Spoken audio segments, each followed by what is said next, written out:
अ, सभी को नमस्कार। प्यारे छात्रों, बीए थर्ड सेमेस्टर के अंतर्गत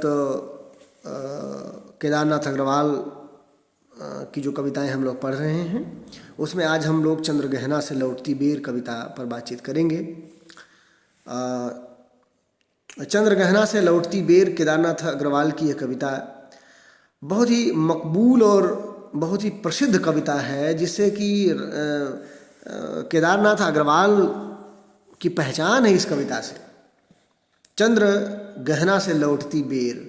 इसके पहले कि मैं आपको कविता पाठ से जोड़ूं, एक दो बातें इस संदर्भ में मैं आपके सामने रख दूं कि ये कविता दरअसल जो हिंदी काव्य में रूमानी सौंदर्य बोध है, रूमानियत का जो सौंदर्य है, उस रूमानी सौंदर्य बोध से जन पक्षधर सौंदर्य बोध की तरफ ये विस्थापन की कविता है।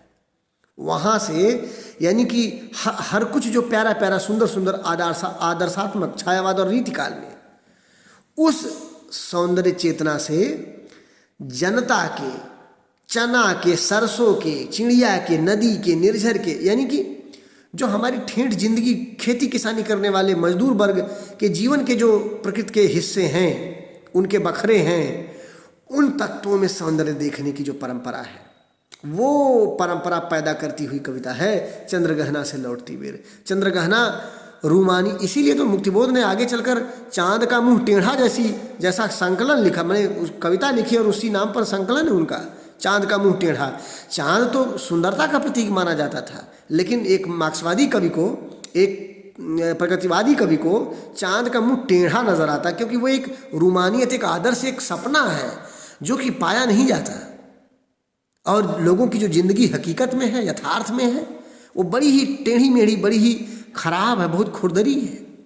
उस खुरदरेपन का सौंदर्य प्रगतिवाद रचता है। उस निक निक के बरक्स, ये जो खराब है, यानी कि इसको जो है वो कविता की संवेदना के दायरे में ले आते हैं। ये है आदर्श बनाम यथार्थ। तो चंद्रगहना जो है ये भक्तिकाल का शब्द है। मैया मैं तो चंद्र खिलौना लई हूँ, जई हूँ लोटी धरनी पर वहीं। अब चंद्र खिलौना और चंद्रगहना कौन मांगता है?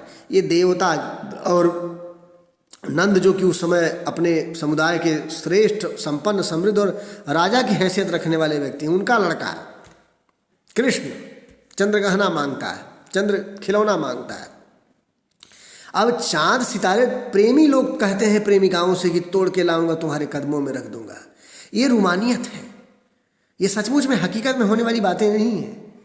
एक ख्वाब है, प्यारा ख्वाब है, लेकिन जिंदगी सिर्फ प्यारी सी नहीं है। जिंदगी की हकीकतें बड़ी नंगी और खुरदरी और चुभन भरी हैं। ये कविता का सौंदर्य बोध है कि जब हम बेर का मतलब टाइम्स, बेर का मतलब बैर नहीं खाने वाली। जब हम लौट रहे थे, जिस बेर हम लौट रहे थे, बेर का मतलब टाइम्स, बार बार जो हम कहते हैं, ये ठेठ भाषा, लोक भाषा का शब्द है कि जब हम लौट रहे थे चंद्रगहना की ओर से, तब क्या देखा और क्या उनके सौंदर्य के दायरे में आता है, कविता से मैं आपको जोड़ता हूँ। बहुत ही प्यारी कविता है। देखता हूँ दृश्य अब मैं, देख आया चंद्रगहना। पहली लाइन है कि देख आया चंद्रगहना, मैंने चंद्रगहना तो बहुत देख लिया, रूमानी सौंदर्य बोध की बातें बहुत कर ली, लेकिन अब क्या देखता हूँ, अब कवि क्या देखता है प्रगतिवाद में आकर के। देख आया चंद्रगहना, देखता हूँ दृश्य अब मैं, मेड़ पर इस खेत पर मैं बैठा अकेला। अब मेड़, खेत और उस मेड़ पर बैठा हुआ एक किसान दृश्य में, पास में उभरता है। मंच पर, काव्य मंच पर, हिंदी कविता के रंग मंच पर अब मेड़ पर बैठा हुआ अकेला कोई आदमी दिखाई पड़ता है। अब तक तो चांद और खिलौने और वो खूबसूरत, हाँ, कुंदन को रंग फीको लगे, वो अंगूरी बदन की गोराई की बात चल रही थी रीतिकाल से लेकर आगे की कविताओं में, उस सौंदर्य चित्रण का। लेकिन प्रगतिवाद किस तरीके से मेड़ और खेत पर बैठे हुए किसान की बात करता है, और फिर वो कहता है कि एक बीते के बराबर, बीते माने बित्ता, जिसको आप लोग कहते हैं एक बित्ता, एक बीते के बराबर यह हरा ठिगना चना, बांधे मुरैठा शीश पर छोटे गुलाबी फूल का सज कर खड़ा है। अद्भुत बिंब है। हिंदी कविता के बिंब विधान की जब बात आती है तो केदारनाथ अग्रवाल के इस चंद्र गहना से लौटती बेर कविता की ये पंक्तियाँ बार बार उद्धृत की जाती हैं कि एक बीते के बराबर, माने छोटा है, बहुत छोटा है, बित्ता भर का है। लोग गांव में कहते हैं बित्ता भर का हुआ, बड़ी बड़ी बात कर रहे हो, माने बित्ता भर का एक मुहावरा है। बित्ते भर का होना माने बहुत छोटा होना, है ना। लेकिन उसके बावजूद वो बित्ते भर का है, पर उसका आत्मविश्वास और उसका स्वाभिमान देखिए। यह हरा ठिगना चना, ठिगना चना हरा है और ठिगना है, और किया क्या है, उसने अपने सर पर मुरेठा बांधा। अब मुरेठा शब्द क्या है? मुरेठा साथियों ये जो है, जो नाव चलाने वाले, नाव खेने वाले लोग हैं, उनकी जिंदगी से आया हुआ शब्द है। नाव से आया हुआ, यानी कि जो मल्लाह जाति है, मल्लाहों के जीवन से लाया हुआ शब्द है मुरेठा। मुरेठा नाव के चारों तरफ एक मोटी पट्टी होती है, जो नाव के चारों तरफ जड़ी हुई होती है, लगभग 4 इंच मोटी पट्टी होती है, उसको मुरेठा कहते हैं। सामान्यतः आप उसका अर्थ पगड़ी, पगड़ी जैसे हम लोग ऐसे पगड़ी बांधते हैं ना, ऐसे उस पगड़ी को आप मुरेठा की तरह समझ सकते हैं। तो छोटे गुलाबी फूल का वो मुरेठा अपने सर पर बांधा। मुरेठा बांधने का मतलब इतना ताज पहना है। मुरेठा वो संघर्ष करने वाली जो जातियां हैं, जो मल्लाह जाति है, उस जाति के भीतर से वो शब्द लाकर काव्य भाषा में कैसे उनके शब्द लाकर वो कैसे उसकी संवेदना को ले आते हैं, इस बात को गौर करना चाहिए। बांधे मुरैठा शीश पर छोटे गुलाबी फूल का, केदारनाथ अग्रवाल की संवेदना में जो शब्द हैं वह श्रमशील, श्रम और संघर्ष करने वाली जनता के बीच के शब्द हैं। यह उसकी काव्य भाषा के स्तर पर जन पक्षधरता का प्रतीक है। और उसके बाद वो कहते हैं कि सज कर खड़ा है। जैसे आप बेटा बिहाने जाता है, समधी सज कर खड़ा होता है, तन कर खड़ा होता है, और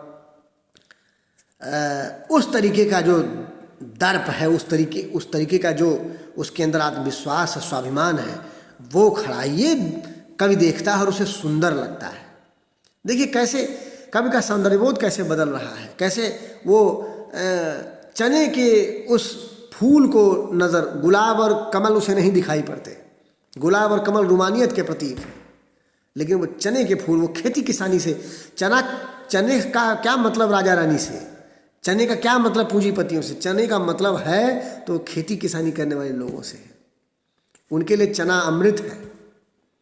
अब आप जानते हैं कि सुबह चना भिगो कर खाने की सलाह डॉक्टर भी आपको दे रहा है। तो साथियों, फिर वो कविता देखें कि पास ही मिलकर उगी है बीच में अलसी हठीली। अलसी का पौधा, उसके ऊपर जो है, जो गांठ सा फूल होता है उसका, और वो हिलती है इस तरीके से, उसकी हठीली जो विशेषण है उसके लिए, उसके अंदर उसका वो पूरा नृत्य, हवाओं के चलने पर उसका जो नर्तन है वो सारा कुछ प्रकट हो जाता है। देह की पतली, कमर की है लचीली, नीले फूले फूल को सिर पर चढ़ाकर कर रही है, जो छुए यह दूं हृदय का दान उसको। अब वो कहती है कि जो मुझे छू लेगा उसको मैं हृदय का दान कर दूंगी। अब देखिए प्रेम को कैसे कविता में प्रगतिशील कवि रचता है। प्रेम भी है, सौंदर्य भी है, प्रकृति चित्रण भी है, लेकिन छायावाद जैसा नहीं है। अभी मैं पीछे कह रहा था कि छायावाद में भी प्रकृति चित्रण है और केदार जी के यहाँ प्रगतिवाद में भी प्रकृति चित्रण है, लेकिन ये प्रकृति चित्रण कैसे, इस पूरे प्रकृति चित्रण का मायने बदल जाता है। जहाँ वहाँ जूही की कली थी, संध्या सुंदरी थी, बनबेला थी, यहाँ जूही की कली नहीं है, यहाँ हठीली अलसी है, मुरीठा बाधित चना है और चने का फूल है। अब आप देखें ये जो फूलों का विस्थापन है वो बताता है कि कैसे हमारा जो सौंदर्यबोध है वो अभिजात से उतर करके जन और लोक जनपद और जनपद, लोक और जनपदीय हो जाता है। अब आप देखें आगे की पंक्तियाँ, सरसों के बारे में बड़ा ही खूबसूरत बिंब है। जब जब हिंदी कविता में बिंबों की बात होती है तो ये चने और सरसों का, इस कविता से चने और सरसों का बिंब बार बार उद्धृत किया जाता है। जरा उस हिस्से से मैं आपको जोड़ता हूँ। कहते हैं कि और सरसों की न पूछो, हो गई सबसे सयानी, हाथ पीले कर लिए हैं ब्याह मंडप में पधारी, फाग गाता मास फागुन आ गया है आज जैसे। अब आप देखें कि सरसों पर जो 4 लाइनें लिखी हैं केदार जी ने कि हो गई है सबसे और सरसों की न पूछो, हो गई सबसे सयानी, हाथ पीले कर लिए। हाथ तो अक्सर बेटी का पिता ने पीला करता है। घर के लोग कहते हैं कि बेटी का हाथ पीला करना है, लेकिन सरसों ने खुद ब खुद अपने हाथ पीले कर लिए। बहुत खूबसूरत इशारा है, प्रेम का इशारा, अपने से अपने दूल्हे को चुन लेने का इशारा। आप देखें छायावाद प्रेम के बहुत बिगुल बजा रहा था। छायावाद में तमाम प्रेम की अनुभूतियों के चित्रण थे, लेकिन इतनी सूक्ष्मता से और इतनी मोहब्बत से, इतनी आत्मीयता से प्रेम का चित्रण पूरे छायावाद में आपको देखने को नहीं मिल सकता। जिस आत्मीयता से ये सरसों के बारे में कहते हुए केदार जी ने लिखा कि और सरसों की न पूछो, हो गई, माने सयानी बालिक हो गई है, 18 साल की उम्र प्राप्त कर चुकी है लगता है जैसे। और वो अपने से अपने जीवन साथी को चुनाव का जो सवाल है एक लड़की के द्वारा, भारतीय समाज में एक नारी के द्वारा अपने मन से सयान होकर अपने मन से जो है अपने वर का चुनाव करना और अपने हाथ पीले कर लेना, यानी कि उसका डिसीजन उसका है, निर्णय उसका है अपने जीवन साथी के चुनाव में। ये संवेदना बहुत पहले केदार जी रच रहे हैं। स्त्री विमर्श तब आ तक नहीं सका था। कहाँ था स्त्री विमर्श, कहाँ था? हालांकि महादेवी वर्मा श्रृंखला की कड़ियाँ वगैरह में स्त्री के पक्ष पर काफ़ी कुछ लिख चुकी थी, बावजूद इसके स्त्री विमर्श जैसा आंदोलन तब नहीं आया था। ये तो 90 के बाद का आंदोलन है। अब आप समझिए कि उस समय स्त्री की अस्मिता और लड़की की अस्मिता, उसकी चाहत, उसका प्यार, उसकी पसंद, उसके सपने, उसको कैसे कविता में खूबसूरती से टाँक दिया है केदार जी ने। यह है बिंब, सरसों की न पूछो, वो हो गई सबसे सयानी, हाथ पीले कर लिए हैं ब्याह मंडप में पधारी। और फाग गाता, और आप समझिए कि जब सरसों पियराती है तो ऐसे लगता है कि होली खेल कर आई। प्रसाद ने लिखा भी है, रंगों ने जिनसे खेला हो ऐसे फूलों की वह डाली। कामायनी के बारे में, सॉरी इड़ा के बारे में, इड़ा सर्ग आप पढ़ेंगे जब तो वहाँ आएगा, रंगों ने जिनसे खेला हो ऐसे फूलों की वह डाल। बाप रे बाप। अब आप देखें कि ऐसे फूलों की वो डाल है जैसे रंगों ने खेल दिया हो उस डाल से। ये जो प्रसाद का काव्य भाषा है मनमोहक है। लेकिन जरा केदार जी की तरफ लौटिए, वो कहते हैं कि फाग गाता मास फागुन आ गया है आज जैसे। तो जब वो फूल खिल जाते हैं फसलों में तो आप अंदाज़ा लगाइए कि ऐसा लगता है जैसे फागुन आकर के फगुआ गाने में क्या होता है, उसमें एक तरह की गाली होती है भौजाइयों के प्रति, अपने रिश्तों के प्रति एक आत्मीय गाली होती है। वो सारा कुछ उसमें आ रहा है, हंसी ठिठोली है, छेड़छाड़ है। ये पूरा जो लोक जीवन है वो सारा दर्ज करता है। फाग गाता मास फागुन आ गया है। फाग गाना केवल गाना नहीं है, बल्कि वो मदहोशी है, वो लोक जीवन की वो थकान के बाद, संघर्ष के बाद, तमाम अभावग्रस्तता और शोषण के बीच जो उनकी मस्ती का जीवन है, जो जीवन की मस्ती है, जो जीवन की बेफिक्री है, जो अपनी ज़िंदगी को जीने का एक संगीतमय और एक सांस्कृतिक तरीका है, तहजीब है, उस सलीके को कविता में फाग के माध्यम से दर्ज करता है कवि। जहाँ फ्रस्ट्रेशन नहीं है, अपने गम को हंस के गा के जी लेने और काट लेने की तहजीब है, उसको यहाँ पर दर्ज करता है। फाग गाता मास फागुन आ गया है आज जैसे। देखता हूँ मैं स्वयंवर हो रहा है, प्रकृति का अनुराग अंचल हिल रहा है। इस विजन में दूर व्यापारिक नगर से प्रेम की पूरी भूमि उपजाऊ अधिक है। अब देखें, वो कहते हैं कि दूर की जो व्यापारिक भूमि है वहाँ के प्रेम की तुलना में हमारी भूमि जहाँ पर ये सरसों अपना स्वयंवर रचा रही है वो ज़्यादा उपजाऊ है। अब देखें बहुत प्रकट रूप में यहाँ पर केदार जी पूंजीवाद और व्यापारिक पूंजीवाद के खिलाफ लोक जीवन के पक्ष को, मजदूर और किसान वर्ग के जीवन को रखते हैं, रचते हैं और साफ तौर पर व्यापारिक भूमि से ज़्यादा उपजाऊ यानी कि उससे ज़्यादा महत्वपूर्ण मानते हैं लोक जीवन और किसान जीवन को। और पैरों के तले में एक पोखर। अब बताइए, खेत और खेती आए और सिंचाई के संसाधन न आए, पोखर से ही तो सिंचाई होती थी उस ज़माने में, कुएं पोखर वगैरह से, तालाब से। नहर तो बाद में आई पंचवर्षीय योजनाओं के, जब भारत आज़ाद हुआ और पंचवर्षीय योजनाएं, तो नहरों का विकास किया गया।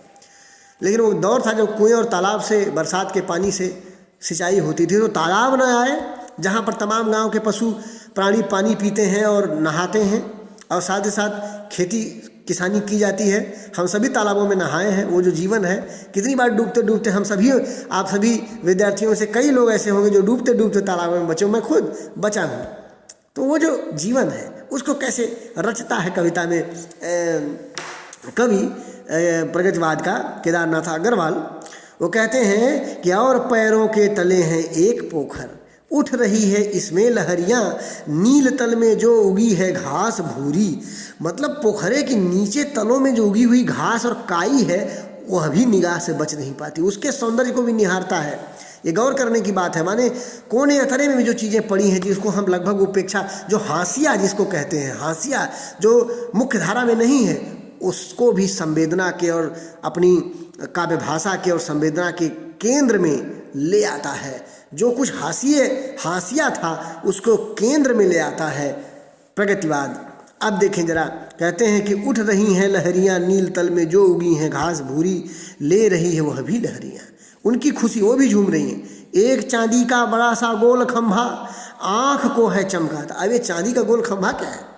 रात में जब चांद उगता है तो चांद की रोशनी जो तालाब में पड़ती है, वो जो चांदनी पड़ती है, वो जैसे लगता है पानी में कोई चांदी का खंभा गड़ा हो। अब बताइए, सुमित्रानंदन पंत से क्या प्रभावित नहीं है केदारनाथ अग्रवाल? अगर आप सुमित्रानंदन पंत को पढ़ेंगे, नौका विहार वगैरह कविता जैसी तमाम कविताएं, उनकी एक एक कविता में इस तरह के बिंब उपस्थित हो जाएंगे। तो ऐसा नहीं है कि आगे की कविता पुरानी कविता को खारिज करके बढ़ती है। कैसे वो अपनी परंपरा से चीज़ें लेती है, कैसे प्रगतिवाद यानी कैसे केदारनाथ अग्रवाल, सुमित्रानंदन पंत और अन्य छायावादी कवियों से ये बिंब और ये प्रतीक और ये सौंदर्य चित्रण की तहजीब लेते हैं, ग्रहण करते हैं। खुद ब खुद आप इन पंक्तियों से स्पष्ट हो रहा है परंपरा का ग्रहण कितना खूबसूरती से किया है केदारनाथ अग्रवाल ने। ये देखने वाली बात है, इसको दर्ज किया जाना चाहिए। वो कहते हैं कि एक चांदी का बड़ा सा गोल खंभा आँख को है चमकाता। चांदी का गोल खंभा नहीं गड़ा है वहाँ, वो असल में चांदनी की रोशनी है जो पानी में पड़ती है तो वो चांदी के खंभे की तरह दिखती है, उसकी तरफ इशारा है। हैं कई पत्थर किनारे पी रहे चुपचाप पानी। पत्थर जो तालाब के किनारे पड़े हैं, चूँकि ये बांदा के हैं, पहाड़ी इलाका है, तो वहाँ के पत्थर, तालाबों के किनारे पत्थर भी पड़े मिल जाएंगे। हमारे यहाँ तो हम लोग जो आजमगढ़, जौनपुर, बलिया, गाजीपुर वाले हैं, यहाँ पत्थर कहाँ हैं, तो इसलिए हमें समझ में नहीं आता। लेकिन जो लोग पहाड़ों से जुड़े हैं, जो मिर्ज़ापुर, सोनभद्र के होंगे, वो जान पाएंगे। तो साथियों, वो कह रहे हैं कि नील तल में एक चांदी का बड़ा सा गोल खंभा आँख को है चमकाता, है कई पत्थर किनारे पी रहे चुपचाप पानी, प्यास जाने कब बुझेगी। अभी जो पत्थर है वो तालाब किनारे पड़े हुए और पानी पी रहे हैं, जाने कब उनकी प्यास बुझेगी, ये कवि कहता है। ये पत्थर कोई और नहीं, ये प्रतीक बन गए यहाँ पर उन लोगों के जो जड़वत पत्थर की तरह अपनी ज़िंदगी में जम गए हैं और जिनके सामने कोई साधन सुविधा नहीं है, उनकी प्यास कब बुझेगी। ये पत्थर जो हैं, ये सामंतवाद या शोषणकारी ताकतों वाले पत्थर नहीं जो तोटी पत्थर कविता में है। ये पत्थर उन आम जनता के लोग जो अपने मन से बड़े भोले भाले हैं, ये पत्थर उनके भोले भालेपन का प्रतीक है, जिनको आसानी से बहका दिया जाता है। ये भोले भाले लोग जो उसमें प्यास अपनी लेकर के वो जो है पड़े हुए हैं, उनकी प्यास कब बुझेगी, यानी कि उनकी जीवन की आवश्यकताएं और अभावग्रस्तता कब मिटेगी, ये सवाल कवि करता है। चुप खड़ा बगुला डुबाए टांग जल में। अब देखिए, बगुला भी चुपचाप खड़ा है, एक टांग जो है पानी में डुबाए दूसरी उठाए है। ये बिंब देखें आप, पूरा चित्र आपकी आंखों के सामने खड़ा हो जाएगा। देखते ही मीन चंचल, जैसे वो चंचल मछली को देखता है, ध्यान निद्रा त्यागता है, चट दबोच कर चोंच में नीले नीचे गले के डालता है, तुरंत मछली को खा जाता है। तो बकुले के द्वारा तालाब में एक पैर खड़ा करके मछली को देखते ही झट चूक करके खा जाने का जो दृश्य है, इस कविता में इसका कोई बहुत विशाल अर्थ नहीं है, कोई विराट अर्थ नहीं है, लेकिन जो दृश्य विधान के नज़रिए से इस हिस्से को आप पढ़ें कि कैसे कविता में दृश्य विधान उपस्थित करता है।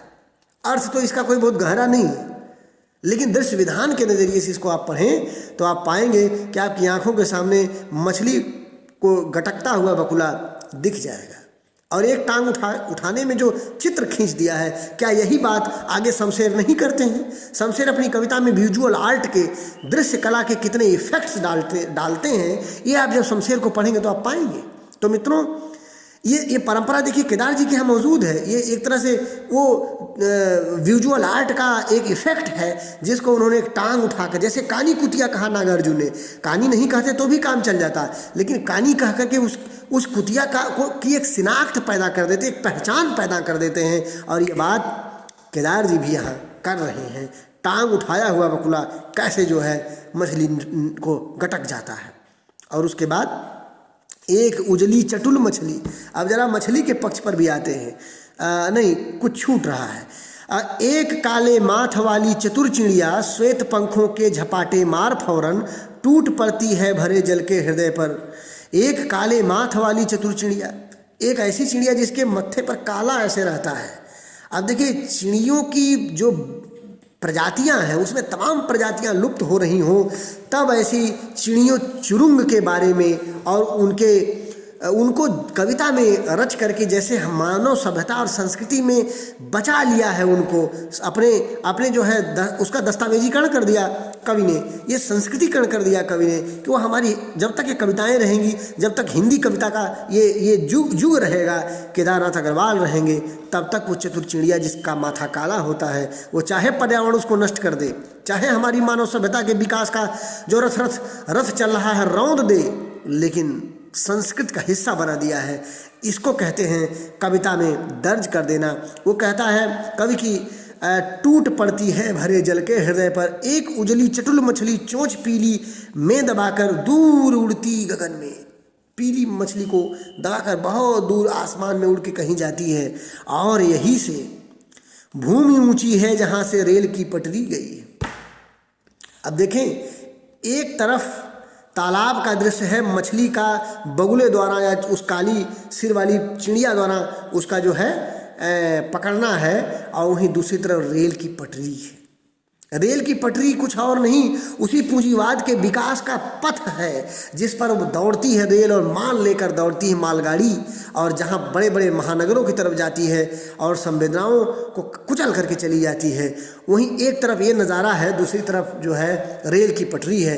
तो ये जो जीवन को समानांतर कर दिया है, पूंजीवाद और लोक जीवन और किसान मजदूर के जो जीवन और उसकी संस्कृति, उसका परिवेश, और दूसरी तरफ पूंजीवाद का जो वो रास्ता है, उन दोनों को पैरेलल कर दिया, समानांतर करके केदार जी ने बहुत कुछ कहने की कोशिश की है। आप देखें, चित्रकूट की अनगर चौड़ी, कम ऊंची ऊंची पहाड़ियाँ दूर दिशाओं तक फैली हैं बांझ भूमि पर। वहाँ ज़्यादातर भूमि बांझ है, यानी कि उपजाऊ मिट्टी नहीं है। इधर उधर रिंवा के पेड़ कांटेदार कुरूप खड़े हैं। अब बच्चों, अभी जो रिंवा के पेड़ हैं, ये मुझे ही नहीं मालूम कि रिंवा क्या होता है। मैं अपने गुरुजनों से बात करूँगा, और जब आप मिलेंगे कक्षा में तो ज़रूर मैं बताऊँगा कि रिंवा क्या होता है, कि रिंवा का पेड़ क्या होता है। बाबा के किसी आदमी से बात करनी पड़ेगी तो ज़रूर बताएंगे रिंवा किसे कहते हैं, या हो सकता है कि आप कहीं सर्च करें और आपको मिल जाए तो आप जान लीजिएगा। मैं मान के चल रहा हूँ कि रिंवा का पेड़ कोई जैसे अपने यहाँ भाण होता है, या नागफनी जैसा कोई जो है कटीली झाड़ी होगी। कहते हैं कि इधर उधर रिंवा के पेड़ कांटेदार कुरूप खड़े हैं, और सुन पड़ता है मीठा मीठा रस टपकता है, सुग्गे का स्वर टे टे टे सुन पड़ता है, वनस्थली का हृदय चीरता, उठता गिरता सारस का स्वर टिरटों टिरटों। अभी देखिए, अनोमोटोपोइया, ये ध्वन्यर्थ व्यंजना जरा देखें। ये छायावाद में बड़ा प्रिय अलंकार रहा है पंत का, बहुत प्रिय अंदाज।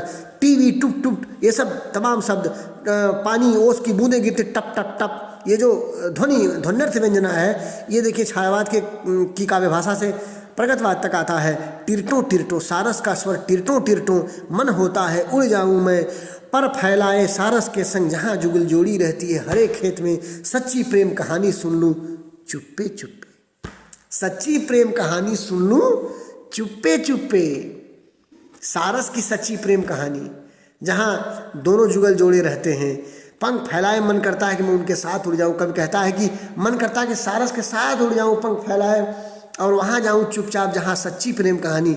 यानी कि जो प्रकृति में मोहब्बतें हैं, मोहब्बत के किस्से हैं, मोहब्बत के अक्स हैं, चिन्ह हैं, निशान हैं, वो कितने सच्चे और प्यारे और आत्मीय हैं। और मनुष्य जीवन में बड़ा ही छल छद्म से भरा हुआ, वो लिखा नहीं घनानंद रीत काल में कि तुम कौन धो पाटी पढ़े हो, लला मन ले हूँ पदे हूँ छटाक नहीं। माने कौन सी पढ़ाई पढ़ कर आए हो कि मन भर लेते हो, छटाक भर लेते हो, मोहब्बत में धोखा करते हो। कबहू आबी सासी सुजान के आंगन, मोह असुआन को लय बरसो। तो वो घनानंद कह आए हैं। आप देखें मनुष्य जीवन में जो प्रेम को लेकर के जो तौर तरीके हैं, कितना उसमें छल है, छद्म है, धोखा है और स्वार्थ है। लेकिन सच्ची प्रेम कहानियाँ तो पंछियों के यहाँ से सीखिए। ये है प्रकृति चित्रण का तरीका, और कैसे प्रकृति और मनुष्य के जीवन को समीकृत करता है छायावाद के बाद प्रगतवाद का यह कवि, और कैसे उसकी संवेदना के दायरे में प्रकृति का वह हिस्सा आता है, वह पहलू आता है जो पहलू मजदूर, किसान और लोक जीवन से गहन और गहरे रूप से जुड़ा हुआ है। वो हिस्सा नहीं आता जूही की कली नहीं, चने के फूल, अलसी का पौधा आता है उसकी संवेदना में, खिली हुई सरसों आती है। और कैसे आती है, जैसे एक सशक्त होती हुई स्त्री अपना बर चुन ले। ये जो नज़ारे हैं कविता में बहुत ही खूबसूरत हैं और बहुत ही संवेदना के स्तर पर बदले हुए हैं। मैं आप सबको बहुत धन्यवाद देता हूँ। आपका पाठ्यक्रम यहीं तक है। बहुत बहुत धन्यवाद। और हम लोग फिर जब लॉकडाउन ख़त्म होगा आमने सामने होंगे। मैं आशा करता हूँ कि और जो है ज्ञान की धारा परस्पर एक दूसरे को हस्तांतरित कर पाएंगे। सभी साथियों का धन्यवाद।